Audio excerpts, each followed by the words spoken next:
చూడండి. ముందుగా నిన్న అంటే మే 7వ తేదీన తిరుమలలో స్వామివారిని మొత్తం 65,146 మంది భక్తులు దర్శించుకున్నారు. అందులో స్వామివారికి మొత్తం 25,306 మంది భక్తులు తలనీలాలను సమర్పించారు. నిన్నటి రోజున తిరుమల శ్రీవారి హుండీ యొక్క ఆదాయం అనేది 3,02,00,000 రూపాయలు.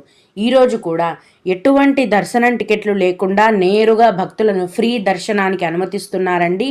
ప్రస్తుతం ఇలా టికెట్స్ లేకుండా నేరుగా వెళ్ళే ఫ్రీ దర్శనానికి 8 గంటల సమయం అనేది పడుతోంది.